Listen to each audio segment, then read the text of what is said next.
ये जो बुक है वो चतुर्थ संस्करण इतिहास की बुक है। आज हम लोग उसको डिस्कस करेंगे।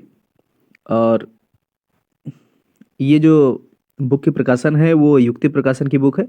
और ये जो इतिहास की जो सीरीज चलेगी वो फास्ट ट्रैक पर आधारित रहेगी। क्विक रिवीजन होगा। और क्विक रिवीजन के साथ साथ जो सेल्फ क्रैश कोर्स सीरीज होगी वो हम लोग इसमें देखेंगे। और अगर इसकी बात करी जाए तो इसमें ये जो बुक होगी ये एनसीईआरटी की सार होगी। युक्ति पब्लिकेशन की ये बुक है। और इसमें विगत जो पिछले 20 साल के जो इतिहास से आए हुए जो महत्वपूर्ण क्वेश्चंस हैं उनकी ये श्रृंखला है। वो सारे क्वेश्चन जो छोटे से छोटे एग्जाम से लेकर के हायर एग्जाम यूपीएससी यूपीपीसीएस जो विभिन्न स्टेट में पूछे गए जो सवाल हैं उन पर आधारित करके ये चीज़ें बनाई गई है। कहने का मतलब ये है कि इसमें से एक भी फैक्ट ऐसा नहीं है जो एग्जाम में नहीं पूछा गया है। तो फिर ये जो सीरीज हम लोगों की चलेगी वो बहुत ही इंपॉर्टेंट होगी और क्विक रिवीजन होगा। इसके बाद आपको इतिहास कहीं से पढ़ने की आवश्यकता नहीं रहेगी। अगर सारे फैक्ट आप कलेक्ट कर लेते हैं तो आप अच्छी तरीके से पढ़ते हैं तो फिर आज हम लोग इसको डिस्कस करेंगे। तो हम लोग अपनी आज पीडीएफ की अगर पढ़ते हैं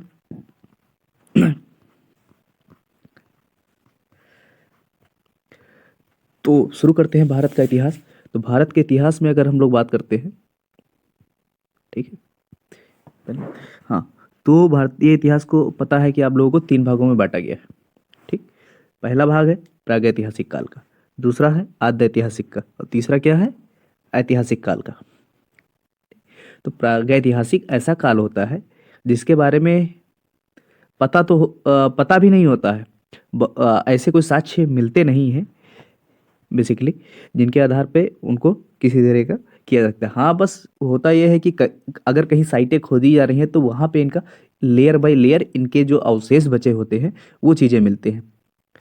तो जैसे कि एक जो काल देखा गया पूरा प्रस्तर काल, ये अज्ञात काल से लमसम 8,000 ईस्वी पूर्व है। इसका जो कालखंड है 8,000 ईस्वी पूर्व है अज्ञात काल से। ठीक, उसके बाद का जो काल आता है वो मध्य प्रस्तर काल का आता है जो 8,000 ईस्वी पूर्व से लेकर के 4,000 ईस्वी पूर्व तक पाया जाता है। और जो तीसरा प्राग ऐतिहासिक काल का जो भाग है वो नव प्रस्तर काल है। नव प्रस्तर काल मतलब 4,000 ईस्वी पूर्व से लेकर 2,500 ईस्वी पूर्व। 4,000 ईस्वी पूर्व से लेकर 2,500 ईस्वी पूर्व के बीच का काल नव प्रस्तर काल कहलाता है। ठीक, तो ये चीजें हम लोगों ने देख ली कि प्राग ऐतिहासिक काल के 3 भाग।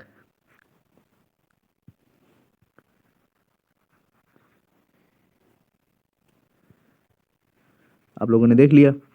और अगर हम लोग आगे बढ़ते हैं तो फिर बात आती है आद्य ऐतिहासिक काल की। तो आद्य ऐतिहासिक काल ऐसा काल होता है जिसके बारे में हमको कुछ साक्ष्य मिले हैं। कुछ क्या, बहुत साक्ष्य मिले हैं। इनकी लिपि पाई गई है बट इनकी लिपि पढ़ी नहीं जा सकी है, पढ़ी नहीं गई है। ठीक, जैसे अगर एग्जाम्पल देखा जाए तो इतिहास में अगर सिंधु घाटी सभ्यता की अगर बात करी जाए तो फिर उसकी जो लिपि हमको मिली तो है, उसके साक्ष्य भी मिले हैं, पुरातात्विक अ, अवशेष भी मिले हैं, लिटरेचर भी मिला। लिटरेचर क्या है कि जो उसके कॉइन्स है, कॉइन्स पे अभिलेखीय साक्ष्य भी मिले हैं। तो उस पे उस लिपि को अभी तक पढ़ा नहीं गया है कि उसमें आखिर लिखा क्या गया है।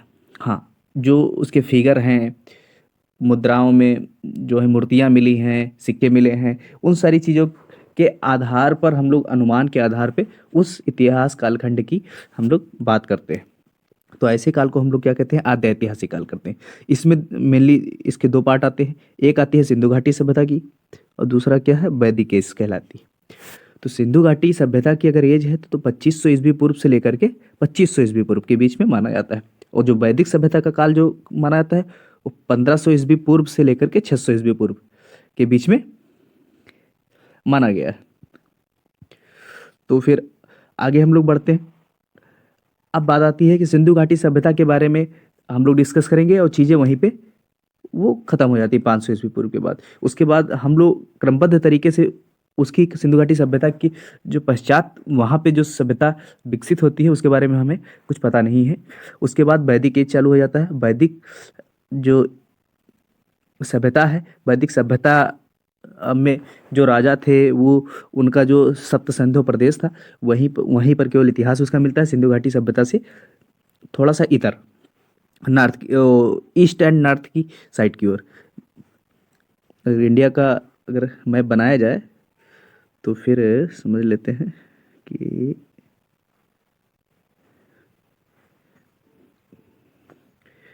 और ये चला गया। ठीक।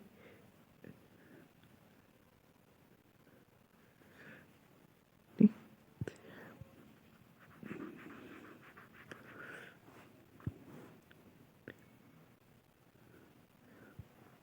हम लोग ये ऐसे ड्रा कर लेते हैं। ठीक। तो ये जो सप्त सिंधु प्रदेश का क्षेत्र है, यहाँ पे हम लोग को वैदिक एज का वो मिला है प्रमाण। और यहीं से अगर हम लोग देखा जाए, जो ये ट्रायंगल बनता था,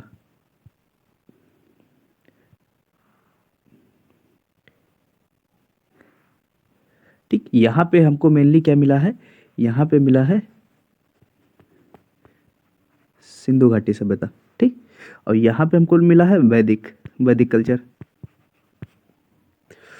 तो फिर बात, एक चीज आपको समझ में आ गई इतनी। ठीक। तो और आगे अगर बढ़ा है तो वैदिक सभ्यता है, तो उसमें हमको मेनली दो पार्ट देखने को मिलते हैं। एक है ऋग वैदिक काल और दूसरा है उत्तर वैदिक काल। अभी जो हम डिस्कस कर रहे हैं इस लेक्चर में, तो अभी हम लोग एक आउटलाइन डिस्कस कर रहे हैं। आउटलाइन। ठीक। कि आप एक सीरीज समझ लीजिए कि किसके बाद क्या क्या कौन सी एज आई। अ, अभी तो हम लोग डिटेल में डिस्कस करेंगे ही इन सारी चीज़ों के बारे में, बट अभी एक खाका खींच रहे हैं, जिसको हम लोग कहते हैं कि आ, जैसे मैप नहीं होता है, तो अभी हम लोग मैप ड्रा कर रहे हैं। तो मैप ड्रा कर लीजिए। वैदिक सभ्यता क्या है कि में दो पार्ट थे मेनली, ऋग्वैदिक काल और उत्तर वैदिक काल। ऋग्वैदिक काल में 1500 ईस्वी पूर्व से लेकर 1000 ईस्वी पूर्व के बीच के कालखंडों की बात पाई जाएगी। और उत्तर वैदिक काल में क्या मिलेगा कि 1000 ईस्वी पूर्व से लेकर के 600 ईस्वी पूर्व के बारे में हमको उत्तर वैदिक काल के बारे में इतिहास जानने को मिलेगा। अब ऋग्वैदिक काल के अगर कालखंडों की अगर बात करी जाए, ठीक, तो ऋग्वैदिक काल के बाद उत्तर वैदिक काल आएगा। उत्तर वैदिक काल के बाद अभी हम लोग का महाजनपद काल शुरू हो जाएगा। बट वो अभी जो डिस्कस होगा वो तीसरे प्रकार के कालखंडों में होगा, ऐतिहासिक काल के कालखंड में आएगा। ठीक। तो ऐतिहासिक काल ऐसा कालखंड होता है जिसके बारे में हमें जो उसके साक्ष्य मिलते हैं, लिपियां मिलती हैं, उस लिपि का हमें ज्ञान होता है कि उसके बारे में हमने क्या डिस्कस किया है, उस लिपि में क्या लिखा गया है, उन सारी चीज़ों के बारे में हम लोगों ने पढ़ रखा है। उनके जो अभिलेखीय साक्ष्य मिले हैं, जो उनका जो लिटरेचर मिला है, उसको हम लोग पढ़ सकते हैं, उनकी लिपियाँ के बारे में हम लोग जानते हैं। तो अगर ऐतिहासिक काल का अगर हम लोग डिवीज़न करते हैं तो वो मेनली तीन पार्ट में आता है। तो जिसके बारे में हम लोग को पता है, पहला क्या है, प्राचीन इतिहास। प्राचीन इतिहास का कालखंड अगर हम लोग बांटें तो 600 ईस्वी पूर्व से लेकर के 712 ईस्वी पूर्व तक हम लोग प्राचीन इतिहास का नाम देते हैं। और 712 से लेकर 1858, मतलब 1857 की जो क्रांति हुई थी, वहाँ तक के जो कालखंड है उसको हम लोग क्या किस में मानते हैं, मध्यकालीन भारत के अंतर्गत उसको हम लोग पढ़ते हैं। और जो 1858 से लेकर के जो 1947 तक का जो इतिहास है, उसे हम आधुनिक भारत का इतिहास कहते हैं। और अगर जो 1947 के बारे में के बाद का जो है, उसको हम लोग क्या कहते हैं कि उसको हम लोग कहते हैं post independence post independence history. ठीक है।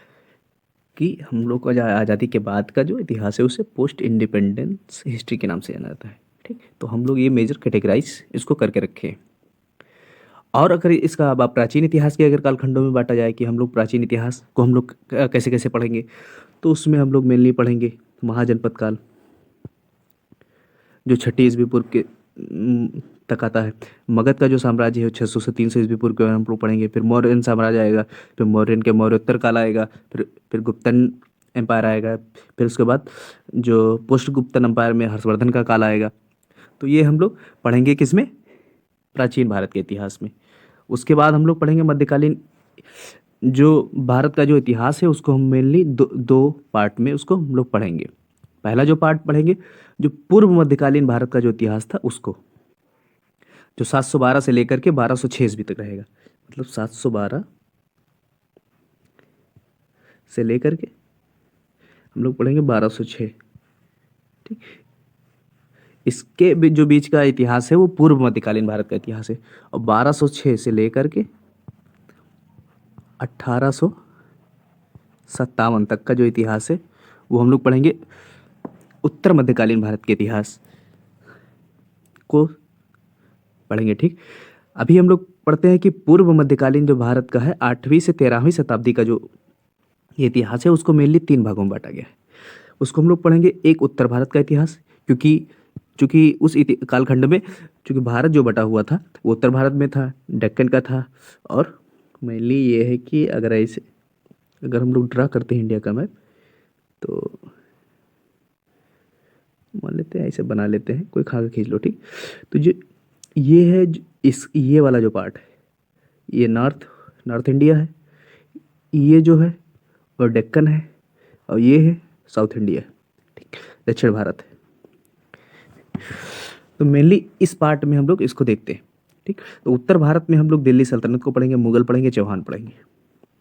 ठीक, उस डेक्कन में हम लोग विजयनगर अंपायर को पढ़ेंगे। दक्षिण भारत में ये जो साम्राज्य यहाँ पे था उसमें थे चेर, पांडे, चोल और पल्लव, ये 4 मेनली राजवंश वहाँ हुए हैं, उनका इतिहास हमको पढ़ना है।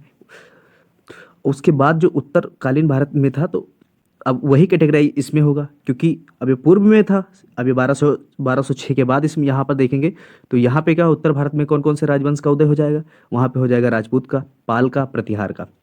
राजपूत इधर मिलेंगे, पाल इधर मिलेंगे, प्रतिहार इधर मिलेंगे। ठीक, उसके बाद दक्कन में यहाँ पे चले आएंगे तो ये जो हाँ बीच का जो साम्राज्य है यहाँ पे चालुक्य और राष्ट्रकूट मिलेंगे आपको, और सदर्न इंडिया में पांड्य और चोल मिलेंगे। बाकी और जो अंपायर का है वो क्या हो जाएंगे, मेनली दूसरे राजाओं से इनकी पराजय हो जाएगी और वो उसमें जो विजित जो राज्य है उसमें उनका विलय हो जाएगा। तो ये था मेनली एक आउटलाइन।